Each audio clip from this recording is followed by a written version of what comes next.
आज शाम 7 बजे के करीब शिकोहाबाद पहुंचे प्रदेश के पिछड़ा वर्ग कल्याण राज्य मंत्री स्वतंत्र प्रभार नरेंद्र कश्यप का फिरोजाबाद महानगर जिलाध्यक्ष ओबीसी मोर्चा सुशील यादव के आवास पर शिकोहाबाद नगर अध्यक्ष विशाल गुप्ता और कार्यकारिणी द्वारा फूलमालाओं और चित्र भेंट कर स्वागत किया गया। मीडिया से रूबरू होते हुए उन्होंने कहा कि यूपी में भारतीय जनता पार्टी की दोबारा सरकार बनने से लोगों के मन में ये विश्वास आया है कि भारतीय जनता पार्टी के शासन में प्रदेश की कानून व्यवस्था सुधरी है।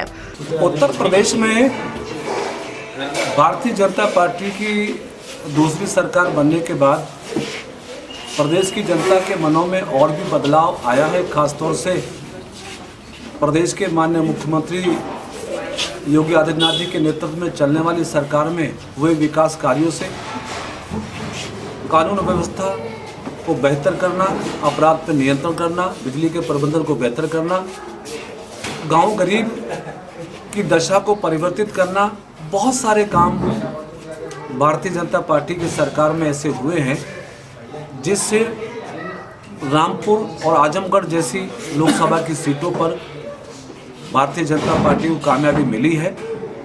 मैनपुरी में भी जो हम गत कई दिनों से भ्रमण के दौरान महसूस कर रहे हैं कि मैनपुरी की जनता भी ये बदलाव चाहती है, भारतीय जनता पार्टी की नीतियों के साथ सहमत है।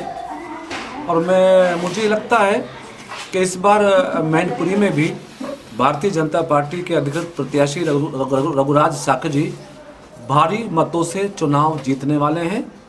तो मैं समझता हूं कि मैनपुरी में भारतीय जनता पार्टी एक नया इतिहास लिखने वाली है। मैनपुरी उपचुनाव को लेकर कहा कि मैं कई दिनों से मैनपुरी में भ्रमण कर रहा हूं। मैनपुरी की जनता अब बदलाव चाहती है, पार्टी की नीतियों के साथ है और यही कारण है कि इस बार मैनपुरी में भारतीय जनता पार्टी की जीत होगी। जब उनसे पूछा गया कि भारतीय जनता पार्टी हमेशा सपा के बागी कार्यकर्ताओं पर ही दांव क्यों लगाती है, तो इस पर उन्होंने कहा, आने वाला समय बताएगा कि कौन किसके लिए बागी है। कौन किसका बागी है इसको तो वो जानेंगे, लेकिन भारतीय जनता पार्टी के विचारों से सहमत होकर जो लोग भारतीय जनता पार्टी के साथ सेवा करना चाहते हैं, भारतीय जनता पार्टी उनको मौका देती है, अवसर देती है। और उसी क्रम में ये अवसर रघुराज सिंह जी को भारतीय जनता पार्टी ने दिया है। मैनपुरी की जनता ने स्वीकारा है रघुराज सिंह जी का अपना व्यक्तित्व, भारतीय जनता पार्टी की विचारधारा और डबल इंजन की सरकार की उपलब्धियां मैनपुरी में कमल खिलाने के लिए इस बार आतुर हैं। जब उनसे पूछा गया कि अभी चाचा और भतीजे एक मंच पर हैं, क्या चुनाव के बाद भी साथ साथ होंगे, इस पर उन्होंने कहा कि कोई मिले या ना मिले, लेकिन इस बार मैनपुरी में भाजपा जीत के रहेगी। एक परंपरा सी समाजवादी पार्टी में बनी है, जब जब चुनाव आया साथ होने का दावा करते हैं, चुनाव हटा विरोध करते हैं। अब इन बातों से कोई फर्क इसलिए नहीं पड़ता।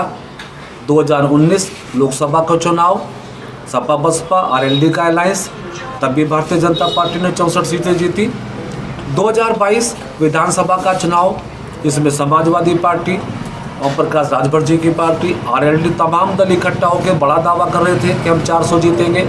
उसके बाद भी भारतीय जनता पार्टी 273 सीटें जीतकर उत्तर प्रदेश में सरकार बनाने में कामयाब हुई। तो चाचा भतीजे मिले या बेमेल गठबंधन, भारतीय जनता पार्टी की जीत सुनिश्चित है। अच्छा, कांग्रेस ने और बीएसपी ने अपना प्रत्याशी खड़ा नहीं किया, ये उनका अपना मामला है, उनकी अपनी पार्टियां हैं। उनको शायद लगता होगा कि भारतीय जनता पार्टी का बढ़ता हुआ जनाधार शायद इन परिस्थितियों में उनकी पार्टी को यहाँ से कामयाबी ना मिले। और हमें क्षेत्र में जाने के बाद ऐसा भी लग रहा है कि कांग्रेस का, बसपा का जो वोटर है उसको भी शायद भारतीय जनता पार्टी में ही अपना हित दिख रहा है। और हम लोग पूरे मनोयोग से हर समाज, हर वर्ग, हर संप्रदाय के बीच में संवाद करके समर्थन जुटाने के लिए लगे हुए हैं। सब्सक्राइब कीजिए न्यूज़ इन इंडिया को और बेल आइकन को दबाइए न्यूज़ से जुड़े लेटेस्ट वीडियोज सबसे पहले देखने के लिए।